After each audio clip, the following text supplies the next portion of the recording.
guys didn't hear over there, we're getting started. Way into that. Alright, so Nhat, you were starting off. Yeah. All right. Yeah, thanks to everyone for coming. And the pizza is great. So thanks, Steve, Caitlin. Yeah, we'll get started on our presentation. Like Chance and Enzo said, yeah, we went together as a group of 4 to Rising Stars. And it's at the Tropicana Hotel near the strip downtown of Vegas.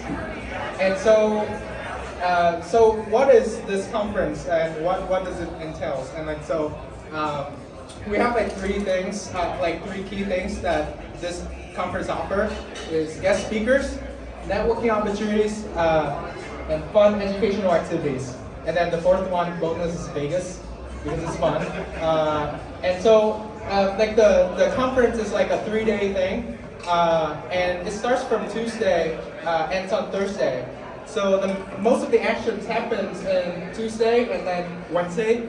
And like Chance was saying, all the sessions that we like separate, we plan out, go to each of them.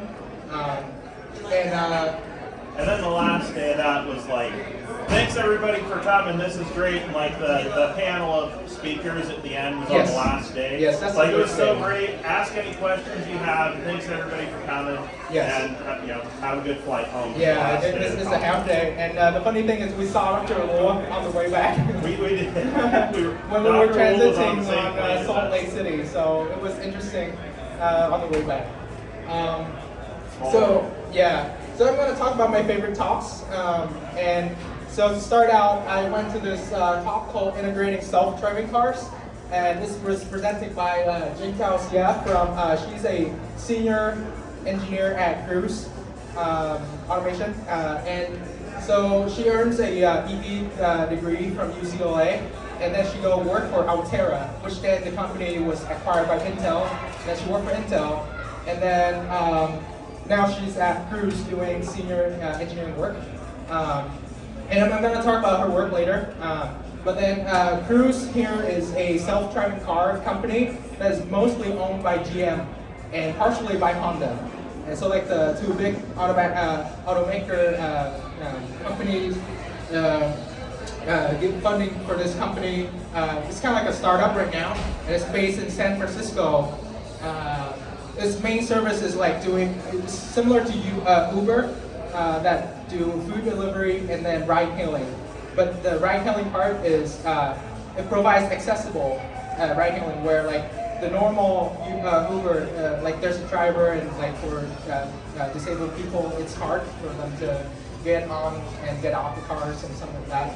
So, and then during COVID, they actually did a lot of product delivery from Walmart to like people. So they are creating really good value down in the area. And they mostly operate in San Francisco and then the Texas area. So it's like a super different weather there. And they're expanding pretty fast. Hopefully one day to Spokane. But the snow might, I'll talk about more of the snow. But Cruise, this is, so Jingtao, she talked a lot about the company, and some of the key things I took away from it is like, they had the 2 main models, it's the Origin and the Poppy.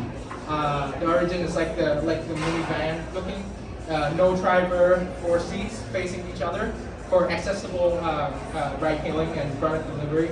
And so in autonomous driving, there's 5 levels of autonomy. And they're currently at level 4, so like no driver, a lot of sensors, but a constant monitoring from the cloud, from like engineers at the headquarters in San Francisco. So their goal is to achieve level 5, like less monitoring and a lot of automation. So the interesting thing to me from this talk is how all the like hardware and software like talks to each other.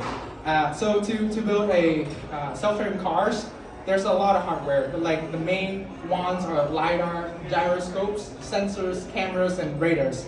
And those will collect the data from the environment. So like the simulation, this animation here, it will map it to high definition mapping and then simulate the environment out onto their software. And I believe they use like a single web app, so they use Google Chrome, and they max out the memory or something. And then the software engineers then will use machine learning techniques to classify the objects, which is like pedestrians or cyclists, and then predict trajectory, like turn left, turn right, and then maneuver the car accordingly. So I feel like it's a really cool technologies that I like never like know how it works before. Still not sure, but now like there's opportunities for us as engineers to go in that field later as EEE. But then, so they operate in San Francisco and Texas. There's no snow, so they talked about how rain interfere their camera sensors and stuff. So if the service is in Spokane, a lot more work has to be done, more training to take into account the snow, the weather, the region, kind of thing. And yeah, and so Jintao did mention 3 really good lessons learned that she learned from her journey.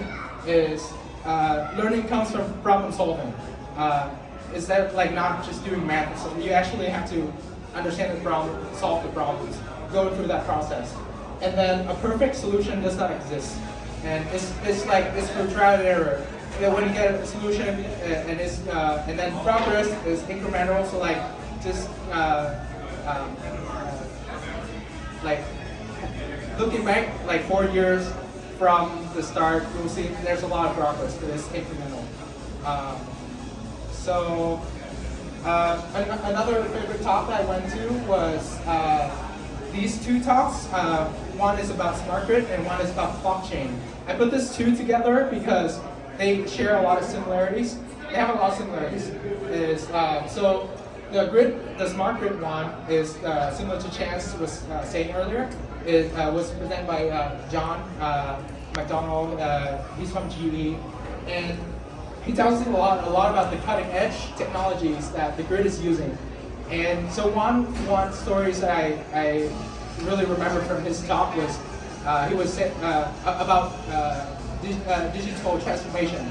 So he told us about like a story in California, how the solar panels was giving back to the grid, and they were using a mechanical switch, a tap changer, that has a lifespan of like 30 years. But then the intermittent sources, the solar panels, like when it's not sunny, when it's sunny, this happens constantly during the day, and the tap changer is switching back and forth. So it makes the mechanical switch lifespan goes down from 30 years to 2 years.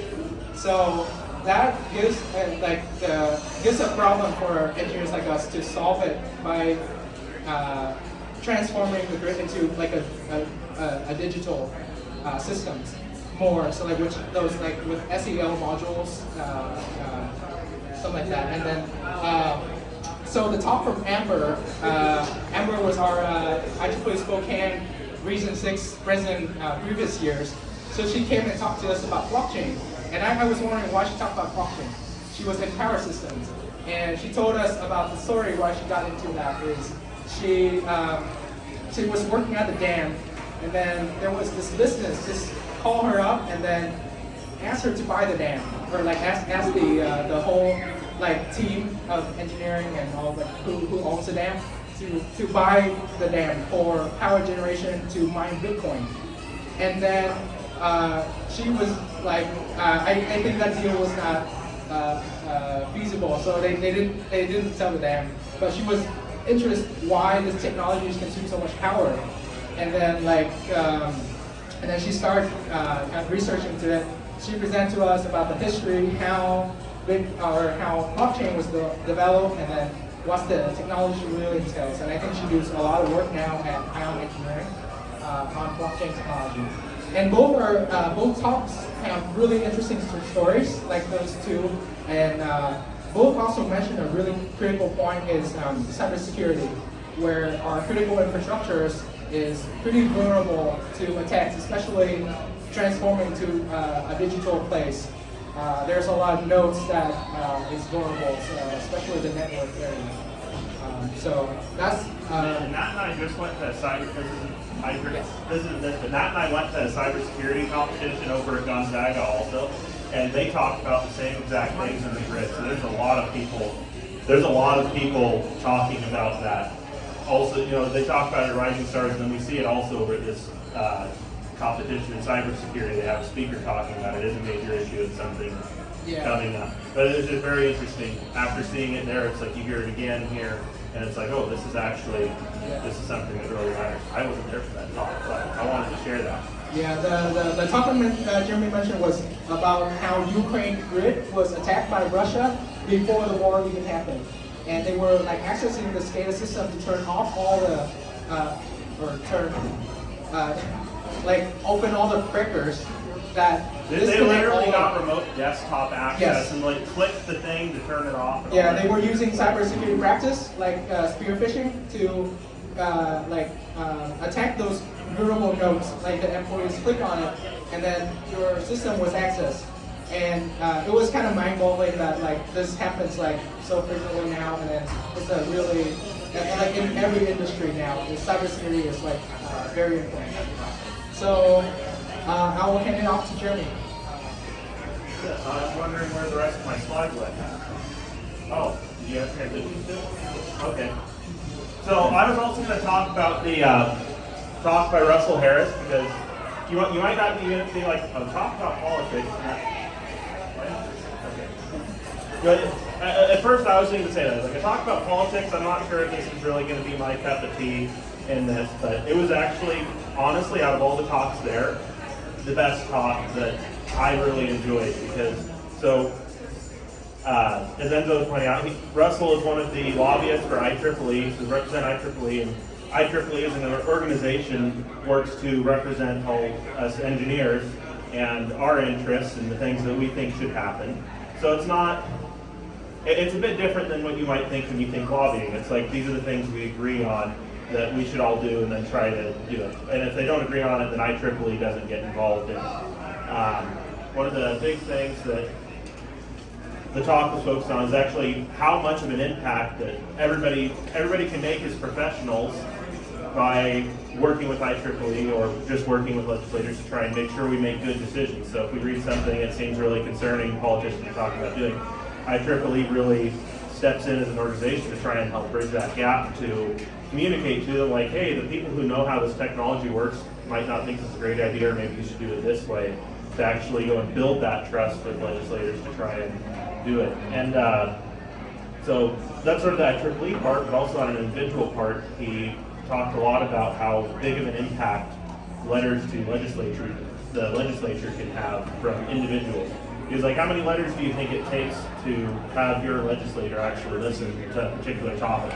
And you know, he went through and spent a lot of time talking about it. He's like, if you get more than about 5 letters on a topic and it's a niche topic, like something that affects engineering, usually they start to listen. They have people that go and sort these letters out. There's a much lower threshold than what anybody would have imagined. There's big topics that you need a whole wave of things, but when it's, you know, when it's talking about something very specific, it's a lot easier to get that interest, because there's not that many people who have anything to say about it. So he talked a lot about how the lobbying process works and how people can write letters and what you should put in a letter, and how it's not actually read by the person who's legislator, it's some intern, and they put it in a bucket that says, this letter was about this, in support of it, and it just gets summed down to that. And so that's why it's not that big of a deal to write the perfect letter. It's just write a letter and make sure it's clear that you are in the voting district and what you're trying to say. And like a paragraph, so they can put it in the right bucket quickly enough before being like, this is too complicated, and throw it out. IEEE has an aggressively nonpartisan stance, so they very specifically make sure that they work equally with legislators in both parties, so that they're not showing favoritism, because, you know, regardless of anybody's personal feelings, one way or another, the goal is, you know, technology-related things that affect professionals and actually, you know, affect everybody's quality of life from an engineering perspective. So we don't want all these partisan issues muddying water. So IEEE is aggressively nonpartisan when it comes to their lobbying work with legislators. so that we can maintain that. And that's very interesting to hear. It's like lobbying that doesn't turn your stomach. You're not just trying to get 51% of people to agree to something the whole time. He worked most recently. They were working on the CHIPS Act, which I'm sure a lot of you have heard about. It's a major push in the United States to try and get more semiconductor manufacturing and education in the United States, because that has gone away. So IEEE USA really pushed for, and everybody in industry, it seemed like, maybe not everybody, but a huge portion, it would be a great thing to have this back, and they managed to work with legislators and make that happen in a bipartisan manner also. It was also interesting hearing about how things actually work. So when he's doing his work, they have to work around election cycles, because at the end of the election cycle, half the people you're working with aren't there anymore, and you have to start over from ground zero and rebuild that trust, and discussions with all of them, trying to get your thing accomplished. And that can make it really difficult to make headway sometimes with these issues. Russell also came over and sat down at our table, and we got to talk to Russell for like hours and ask him questions about things that IEEE is involved with in that space, and it was very interesting. It was incredible to hear from him. If I read the IEEE website right, I think he's actually in charge of lobbying now. He's not one of the 5 lobbyists, he's in charge of all of them now since that conference. I believe that happened. So, and after talking to him, that seemed like very fair promotion. So I'm not going to talk about too much more of that other than, okay. So the other great thing about the conference, so getting exposed to all these like bigger community things and IEEE, but also in industry. And then there was the corporate mixer networking, where they just encourage everybody to go around and talk to people and get to talk to other people in industry and get perspectives from people who would never get the chance to meet otherwise. So I already mentioned we talked to Russell a lot and learned a lot from him about how these things work. Like somebody asked him about how does IEEE feel about right to repair, because there's a lot of people that want to see that happen, and then there's a lot of people that don't want to see that happen. And he's like, well, the IEEE membership split, so we're not going to do anything with it, but we make sure we understand the issue and where all that sits. So unless they could get everybody to agree, they're not going to go and put resources that IEEE as an organization shares from people. So there has to be a pretty good consensus before they'll move forward with supporting something. I also talked to, for surprisingly long time, to Joseph Wei. He had a talk on entrepreneurship, and his role in industry has been working with, well actually I should back up. So Joseph Wei is originally from Hong Kong, and he's a United States citizen, and he's many 30 plus years worked with companies who are startups and trying to get their products to market and work with manufacturers to do things. And he sort of served as that liaison between American companies who don't understand the Chinese way of doing things and make that work. So his talk was about that. It was really interesting to hear about, but also talking to him and just hearing about how all these larger companies out there have to move, things that might impact engineering, like, hey, we might really want this particular screen here, but it's going to upset this company if we want to use this screen, so we might go with this instead to try and do this. We have to build a trust and relationship with this company if we want access to this part to use in our thing.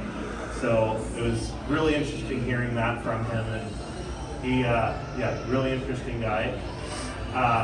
Also got to talk to, I know there's mixed feelings about Arduino in the audience, but I also talked for a while with Bob Martin, who's an engineer at Microchip, and he was I forget what the title is, but he calls himself the Wizard of Make, because he works with the maker community and like does workshops and stuff like that. And he was the person at Microchip who worked with the people at Arduino when they were planning their product to actually get that to market. Regardless of anybody's knows about Arduino specifically, that's had a massive impact on everything. And it was very interesting meeting one of the key people that was involved in that and getting to talk to him about it. Why was this decision made and stuff like that. So, Michael Andrews, I listened to a talk from him, and he came and talked to us for a little bit, but he was also like one of the IEEE members that talked a lot in between talks and so on.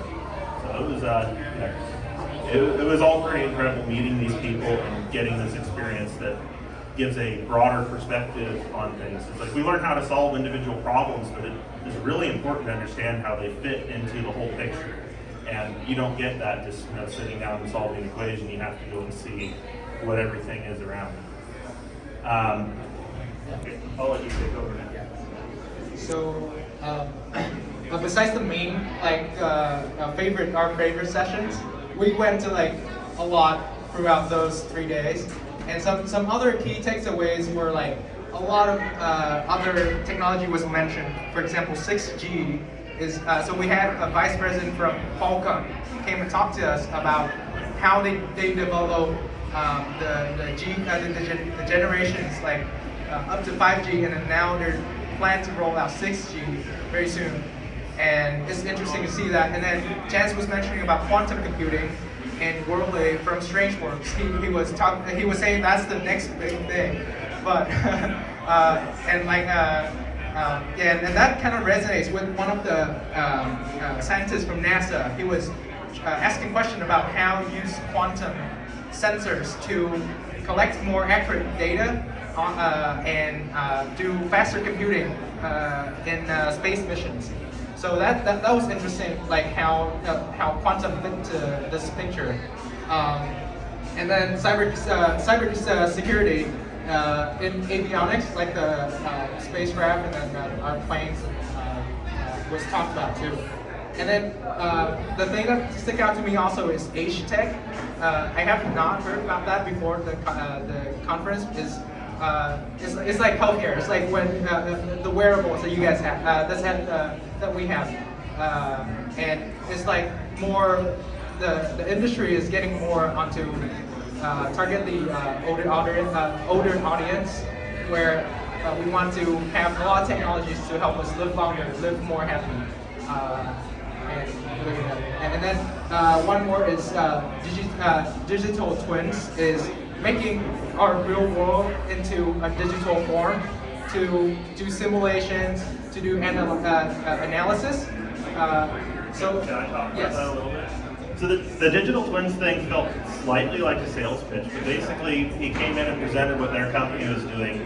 They can go in and take a scan of an area and go and produce like a 3D virtual model of the area down to very close precision, and then go and be able to explore that like in virtual reality at your desk. So if you have, say, like a remote site at a dam that is, you need to go inspect this and this and this here, their goal is they want to be able to go and send in a robot or something, go and scan these areas, and then go and be able to compare that to what everything's supposed to look like and automate that.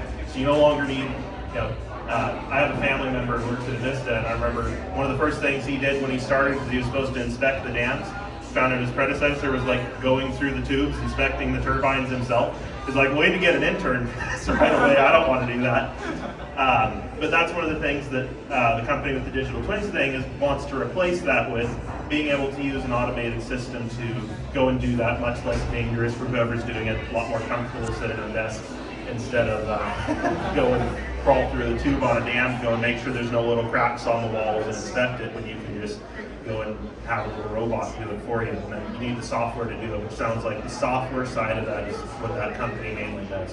There was a lot of, I don't have pictures of it, but there were a lot of really cool pictures of what they can actually produce. And from what it seems, it really feels like you are there, and you can look at things in more detail than you might be able to, like, there in person, because the way they're able to scan these structures.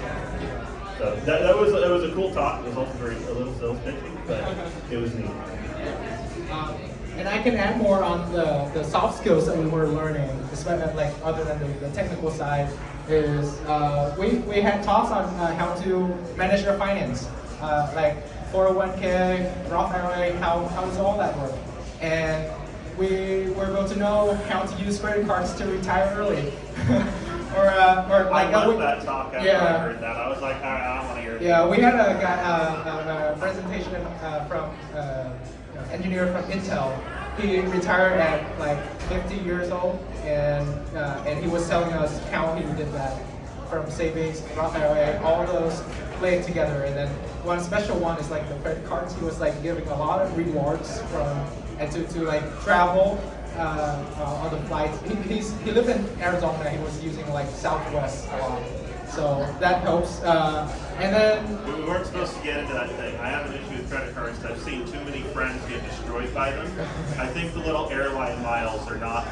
They're hook you. They're not going to yes. help you. You're not going to get rich off your airline miles. I'm sorry. Yes. They do have pros and cons. So like we were exposed to those, and then it's a possibility out there. Like we can, it's just like financial independent and retire early. It's like a fire thing.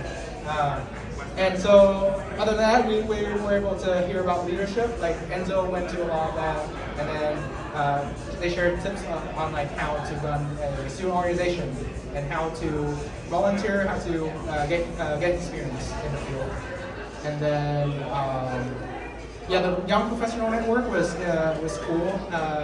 I think Enzo mentioned about it too, where we have engineers who worked in the field for like 5 to 6 years that just graduated. So like Caitlin is our young professional here, so it's, yeah, it's really great to hear from them. So yeah, now we have pictures. We have like, the conference have more than 300 students from all over the states. So it's great to talk to a lot of other student chapters and listen to what they are doing in there, and then get some inspiration to run events on our chapter. And and Nhat is right here. I'm right here. Jeremy is somewhere over here. Like, I'm like right yeah, here. Right here. Yeah. There's my head peeking over. Yeah, and then this was the the photo shoot that we had together, and then so yeah, Chance mentioned we talked to Dan a lot, and he told us a lot about ERCOT because he worked in the utility in Texas. So he was saying how weird ERCOT is compared to other, and he was actually the IEEE ComSoc president. So he did a lot of the communication, and it's ComSoc stands for Communication Society. So like all the I think they deal with 5G network and all like the networking stuff. So yeah, he told us a lot about that society, which is interesting. And then yeah, we met people from Michigan and Florida. So it was interesting to hear from their side too. Yeah. So at the event,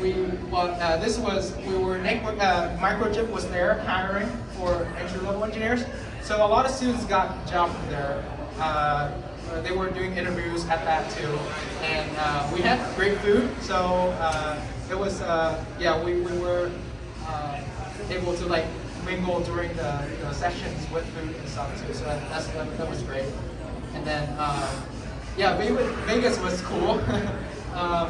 We got a great sushi place. It was a little bit pricey, so we weren't trying to like. It was nearby, and like the walk was great. So the event runs from like 8 a.m. to around 5 p.m. and sometimes it goes to 8 p.m. And then after the event, we were able to explore the city. So it was a great trip. And then like we have a Discord channel of all the other chapters, so like we were able to hang out and other students too. So and Jeremy. We'll show everything on the slide. That link has transition. There aren't nearly as many students here as we were hoping, but we were going to say, Nhat and I are really trying to, especially as Nhat's going to be leaving soon with our IEEE student branch, we're really trying to do a lot and get people involved, and I feel like it's paying out. We had a ton of people for the resume and interview workshop that we did in the fall, and we're going to try and do that again also this next fall. I'm working on a PCB design workshop right now that I'm trying to show people how to make circuit boards, because I've done that before and every other student has not. And we had almost 20 people show up to that, so that was pretty great. And next quarter is Ops, which is Nhat's thing. Yeah, so Ops is pretty special because I got in touch with UCLA chapter last 2 years when we had the chance to go virtual. And like the networking session, I talked to them and then how they run it. And they were using Arduino Nano so OPS is like introductory projects to electrical engineering, targeting like the freshman and sophomore, showing how to do like breadboarding, how to do voltage divider, something like that. And then so the next quarter we want to bring that and then convert that to our own using Raspberry Pi Pico. It's cheaper and is more powerful, I think. We're still working on the details, but we want to use the board and then getting more freshmen, sophomore involved in the club to have new members next year. This is our recruiting tool. Hey, this is our recruiting just tool. having to do Yes. calculus for the first 2 years. Come work on some projects. And Yes. hang out with us. So Yes. you're around. Because- I won't be lonely come next year when Nhat graduates. Yes, and like when freshmen and sophomore, if they don't have a major in mind, they don't really know what electrical is about. So like this is a good exposure to it. So so this slide, I want to give gratitude to everyone who's made this happen. The IEEE Spokane. The project cost $5,000, so I really appreciate we four of us got to go there, and then all the work. Steve and Caitlin and Sarah was like calling the hotels, booking the flights, so we appreciate that a lot. And then we have some pictures with Paige Young and then Michael, who were the events organizers, and they were able to like reach out to like 300. Or not 300, but like a lot of student chapters around that nationwide to organize this and give funding and then fly them there to Vegas. And then I would like to thank Eastern professors and the school who really support us on this trip. And then we have 6 officers, so we have to vote on it. So a lot of the officers, they support our decision a lot too. So yeah, so that's a wrap.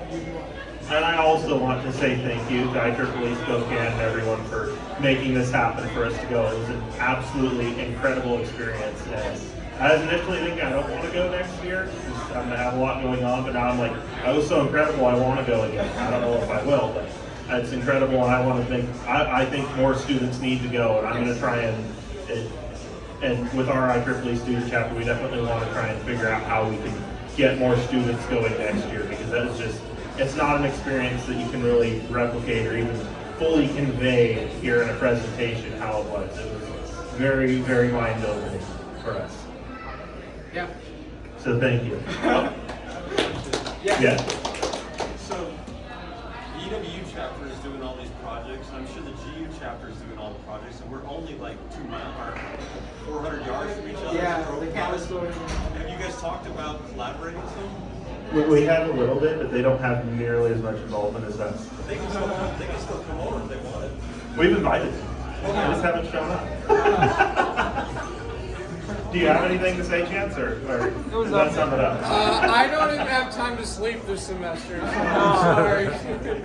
Yeah, we bond a lot over the event actually, and we talked about like what we did last year, this year, and we did plan a lot in the spring. We were planning like doing a coding competition, but I think we would want a good start with like doing a pizza and then get together. Good starting events like this with all the students, and then we can share our project ideas and some of that. Yeah, cool. All right. Yeah, thanks everyone for listening.